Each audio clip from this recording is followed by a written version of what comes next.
You're actually going to be creating a safe space for your partner to share how they felt and what they need so that you two can grow from this experience. Because when you're not attacking them and you're just sharing, that allows them to feel like, oh, okay, we're not attacking each other. Got it. Memo noted. Let me share and use that same structure that you're sharing with so that we can tackle this together as a team and grow together through the experience and do it better next time. Welcome to the Marriage and Motherhood Podcast. I'm your host, Michelle Perda. As a marriage coach who's been through and still going through the trenches of motherhood myself, I get it. Life gets busy and sometimes your relationship takes a backseat. But guess what? You can feel like a couple while raising kids, and I'm here to help. Join me each week here as we dive into the messy but fulfilling world of marriage and motherhood. From navigating conflict to reigniting that spark, we're going to chat about it all. So, if you're juggling mom life with wife life, this podcast is for you. And hey, if you love what you hear, I'd be so grateful if you could rate and review this podcast on your favorite podcast platform. Here's this week's episode. Hello. Welcome back to another episode of the Marriage and Motherhood Podcast. Today, we're going to be talking about something that you might be struggling with when it comes to how to deal with repairing the connection after a fight. So we're going to be talking about reconnecting with your partner after a fight. I feel like this topic is something that you need to hear. Something that is stopping you from truly taking conflict in your marriage and turning it into something that actually can strengthen your marriage, right? So if you've spent any time with me by now, you know arguments, fights, conflict are inevitable in your marriage. But does that mean that you have to deal with the aftermath for a really long time? The answer is no, right? Because if that was the case, no one would want to be in a relationship because that would be awful. If it's just like fight and then like a little lull and then another fight and then another lull, like that sounds terrible. And marriage is not meant to be experienced this way. It's really about mastering the art of conflict resolution, communication, and being able to reconnect so that the time between the arguments, the conflict, is actually something that's enjoyable, something that's building on your marriage, not like you feel like you're taking 2 steps forward and then 2 steps back, maybe even 3 steps back, and you're just constantly trying to get a leg up, trying to feel like, okay, we finally have arrived where we're enjoying our marriage, right? That's not how I want you to feel in your marriage, okay? It should feel more like, oh, we got an issue. Let's work through it. Okay, cool. We have a path forward. Let's get stronger. Let's live life again. Okay? Until something else comes up. It's something that you should be able to look forward to experiencing. You can feel like the future is brighter, not like you're just kind of just sitting and waiting for something bad to happen, the next thing to happen. Like that sounds terrible. Okay? Now, I've had clients tell me that they haven't felt connected to their spouse in a really long time. And of course, I'm going to be like, okay, tell me more, right? And almost every single time when asked why, how are you handling conflict? What comes up for you guys? If I were to be in the room with you and witness how you two handle conflict, how you two reconnect, I always hear the same thing.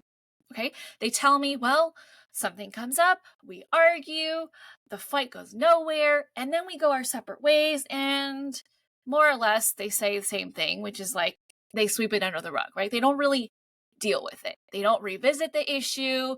They just kind of move on with their lives, and the tension isn't really dealt with. It's more like it's ignored, right? It's almost like, well, out of sight, out of mind.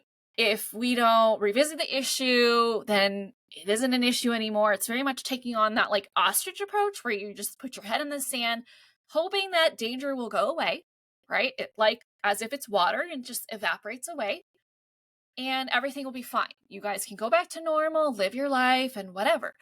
But what actually is happening is it's more like it's a volcano that gets dormant until the tension gets dealt with it's just going to keep building and it's going to keep erupting. You're going to continue to have the same issue over and over and over and over again until you two learn how to deal with it and resolve the issue as a team and then move forward. Because until you have a path to move forward from the issue, it's going to stay an issue, whether you avoid it or not. Okay? So if you continue to allow it to fester, even if you're lying to yourself, which I have done so in the past, like, oh, it's not a problem. I'm okay now. There are other things to deal with. Let's just get along, right?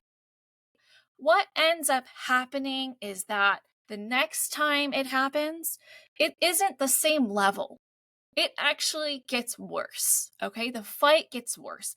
Things escalate faster. Your emotions become more elevated faster.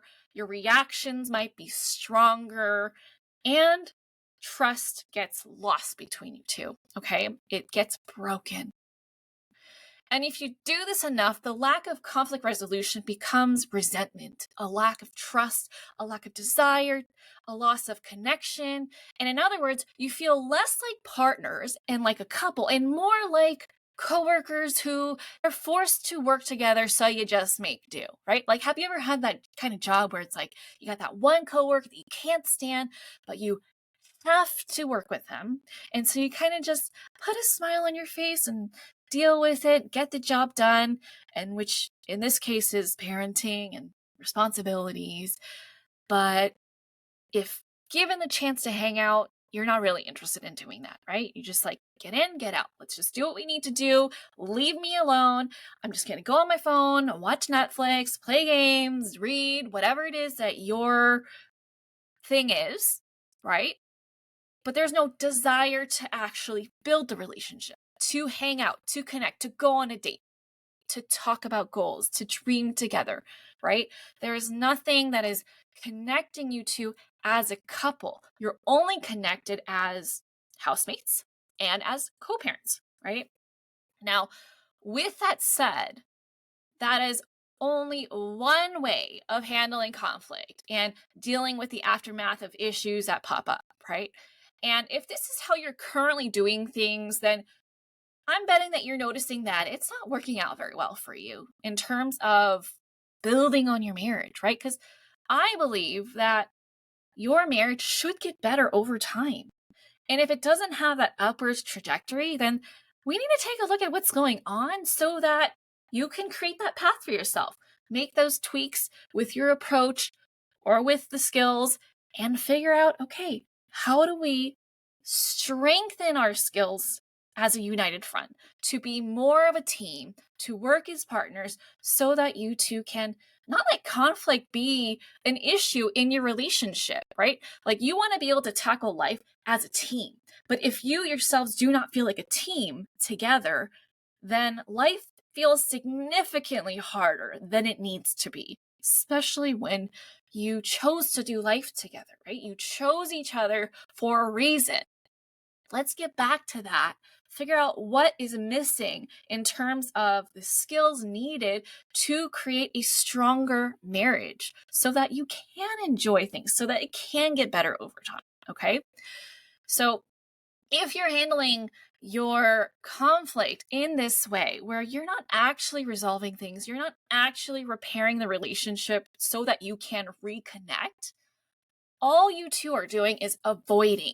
Okay, you're avoiding the real issue and reliving that same problem over and over again. Maybe, the situation's different, but the actual core problem is the same. So it almost feels like you're on a hamster wheel, putting in all this effort, but you're going nowhere, right? Your relationship is not making progress.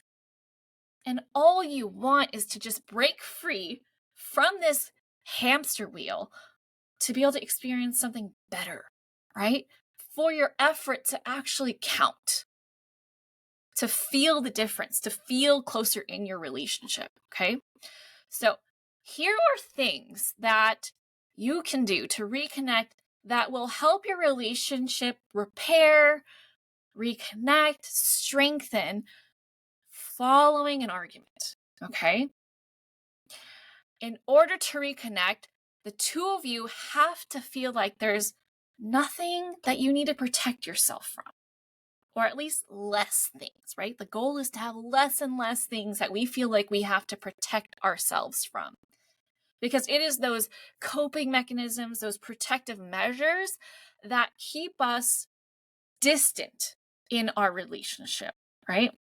When we feel attacked, what do? We attack back, or we close ourselves off, right? But none of that stuff allows our relationship to feel more intimate, to build that bond, to nurture that connection, right? We need openness to be able to do that. We need trust. So it has to feel like your partner is trying and wanting to understand you better, that you two want to work through things together, and that you love each other. Okay, that's like baseline of what you need. Without those, it's easier to want to stay away from each other, because why would you want to connect or feel close to someone who doesn't want the best for your relationship, who just puts you down, right? So here are ways that you can signal to your partner that you're in this with them, because you can't control what they do, right? But you sure as hell can control what you do. And what you do impacts what they do. We have so much influence that we don't acknowledge within ourselves. And I see in so many couples that they're always waiting for their partner to do what they need from the relationship in order for them to step into how they want to be in the relationship, right? But it doesn't work that way, because what if both of you are waiting for the other person to give each other what they need?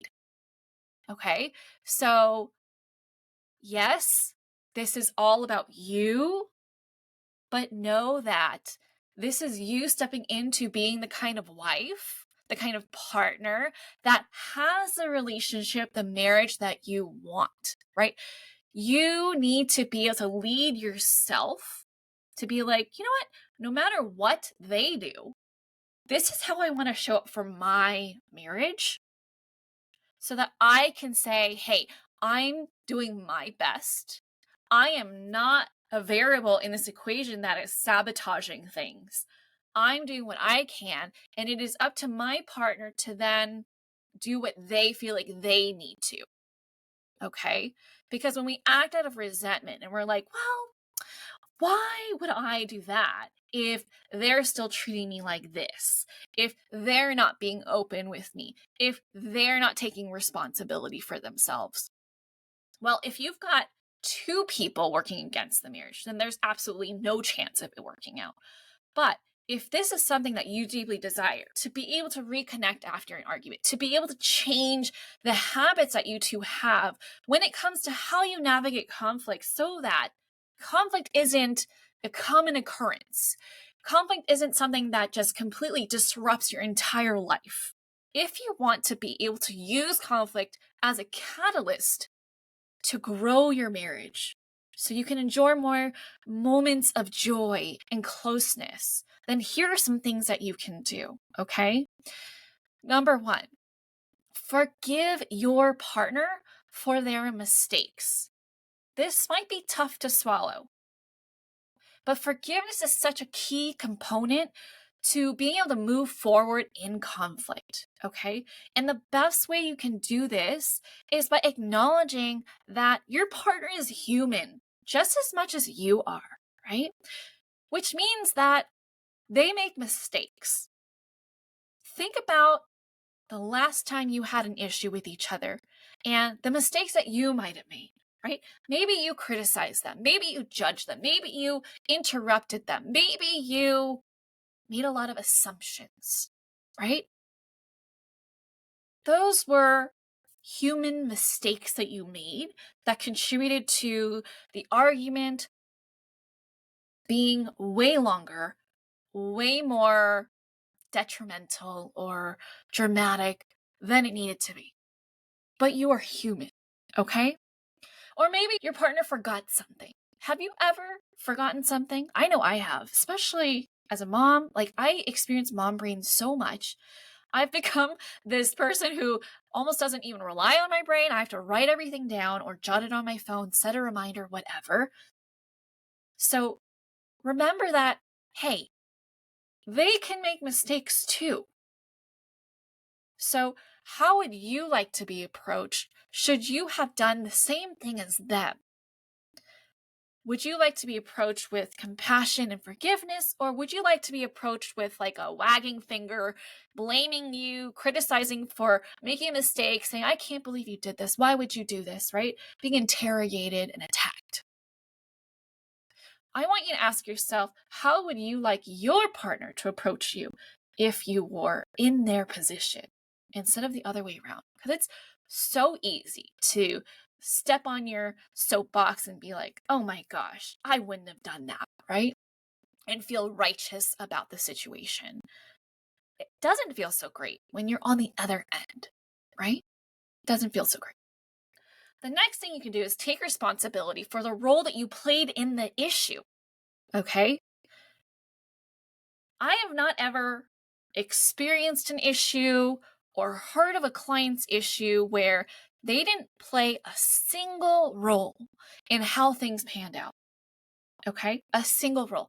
Whether it's how you reacted, whether it's how you didn't inform your partner in a timely way or in a specific enough way. Okay?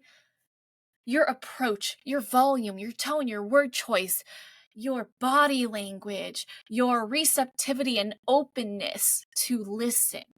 There is a role or multiple roles that you played in every single issue you experience.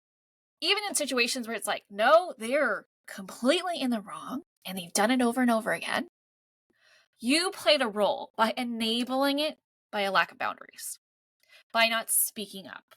Okay? So no matter how you want to see it, whatever excuse you want to come up with, there is a role that you play in that situation, and you must take responsibility for it.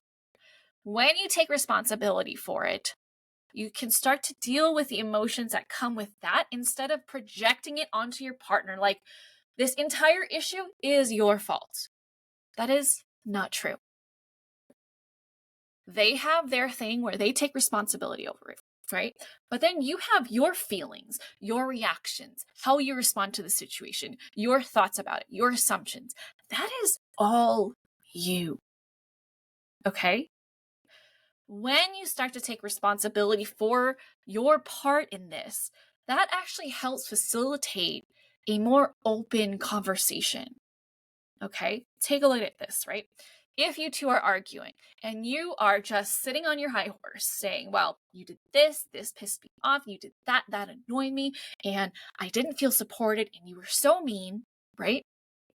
Versus if you're like, I recognize that I had this need and I should have told you earlier, or I shouldn't have expected you to know. And that led to me feeling disappointed. And going forward, can you, whatever your request is, whatever your need is, which scenario do you think is going to create more of a willingness to listen and willingness to accept feedback and willingness to work with you to make things better, right? The first one or the second one? I know as someone on the other end, the person who's receiving the message, I would much prefer the second one, right? So easy to do it the first way, depending on your conflict resolution skills, how aware you are, also how you're feeling that day, what's going on in life, your stress levels, whatever. It's really easy to go to scenario number one where you're like, you know what? I'm sick of this, blah, blah, blah, blah, blah, right? But does that help you to grow as a couple? Does that help you to resolve the issue? The answer is no. So while it's easier and might feel good for our pride, right? Like that sense of like, I need to get revenge. I need him to feel as bad as I do right now. That's all temporary. But when you take a look at the grand scope of things, you might be like, actually, this is not helping the situation. This is not helping our relationship. So maybe I need to give that up and try something different. And that different is taking responsibility. Next is being curious about what their experience of the issue was while being an active listener and trying not to take things personally. It's easy to just get consumed by what we know to be true about the situation, but as you well know, your brain cannot and does not know exactly what they're experiencing. You can make assumptions, right? You can guess, but you only know what you know. There are things that are unknown to you, and your emotions can really color or discolor, I should say, discolor your rationality about the issue. So it can start to fill in the gaps in a way that doesn't serve your marriage. But when you open yourself up to curiosity about, oh, I wonder why they chose to do that. I wonder why they decided that, right? Or I wonder what was happening that made them forget to do something. That leaves room for a conversation to happen, for them to fill in the blanks as it's true for them, rather than us sitting in our assumptions and then getting mad over something that may or may not even be true, right? And then being able to listen as if you are completely not connected to the situation, like you're not the other person that was hurt in the situation, but listening as a friend. When we take off our hat of, okay, I'm not going to take this personally, I'm going to be here and listen as if I am my partner's friend, which the foundation of every marriage is friendship, right?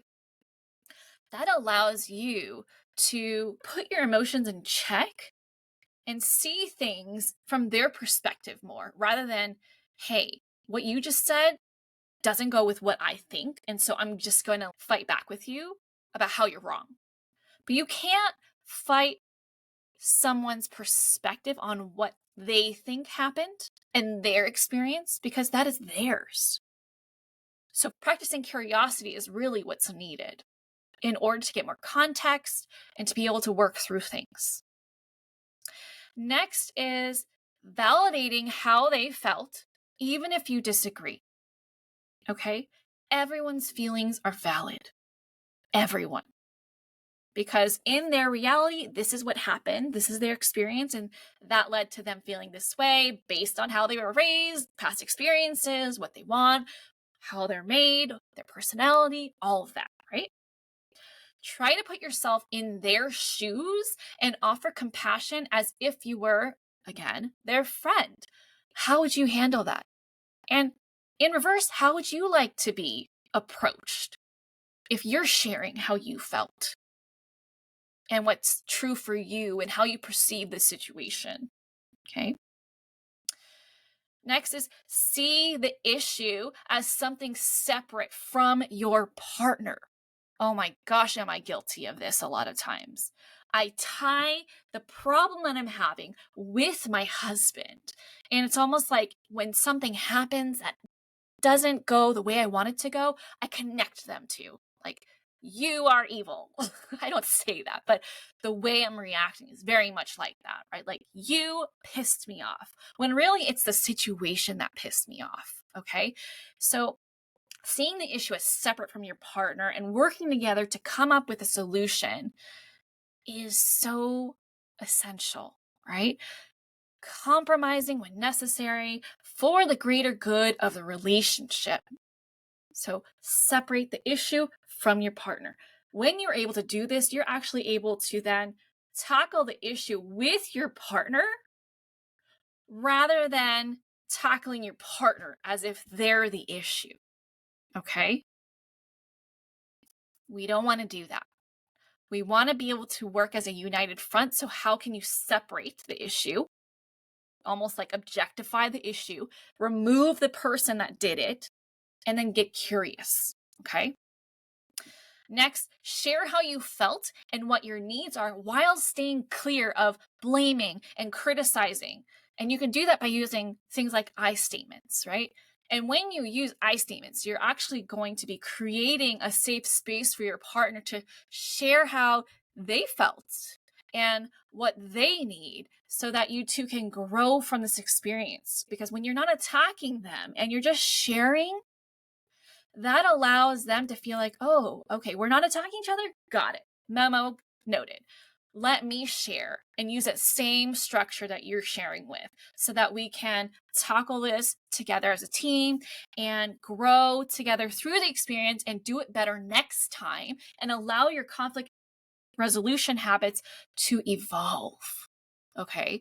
That's how your relationship is going to grow, is when you're able to evolve with every iteration of the conflict to fight better. So that way you're not just fighting to fight, but you're fighting to be like, okay, how do we fight this issue together and fight it better? Strengthen our ability to tackle conflict stronger with ease so that we can get back to being us. Okay. Next is affirm how you feel about them so that they know that this is just a little bump in the relationship. You still very much love them. You still very much see you two as a team, and you want to do something that will communicate that this is just a way to strengthen you two as a couple. Okay? It is not more things to tack on the list of how you two are not meant to be with each other, how you two have a marriage that's just falling apart, but rather this is just an exercise that we are using to get stronger. Next is, once you both feel seen and heard, you can create a path forward, right? This is another way to evolve how you do conflict, right? How will you tackle this issue when it comes up again differently, right? How will you be more mindful of your role, their role, what you can use for past context so that you can handle it faster, squash it faster, and then move on faster, right? So being more conscious of what are their needs? What are my needs? What do I need to communicate? What did we learn from last time that we can implement now so that we can end this without avoiding it, okay? And then once that's done, do something to intentionally reconnect, right? Whether that's physically, like giving a hug, kisses, have sex, whatever your deal is, right? Do something fun together, play a board game, go on a walk, do something that you enjoy, play games, right? Talk about dreams, goals, anything that solidifies your vision of partnership, okay? And then lastly, right? Those are a lot of things to do. But lastly, how can you do this with more mindfulness, right? When we're in a fight, it's really easy to go on autopilot, but it's when we go on autopilot that all that junk comes up and it destroys the trust, the connection, the relationship, okay? So that's all I have for you. If you're having a hard time with any of these things, it might be time to get help. And in that case, I want you to reach out to me by scheduling a clarity call so that we can talk about what's going on and how to get things in your relationship back on track, because conflict is really supposed to help you. And if it's not helping you, we got to figure out how we can change your conflict habits so that you can have the marriage that you want. Okay? That's it for this episode. If you enjoyed this episode and you'd like to help support the podcast, please subscribe and leave a rating and review. I would so appreciate that. And if you love what I share here, then you're going to love and want to join my free private Facebook community that's also called Marriage and Motherhood. I hope to see and connect with you in there. Otherwise, I'll catch you back here next week for the next episode. Bye!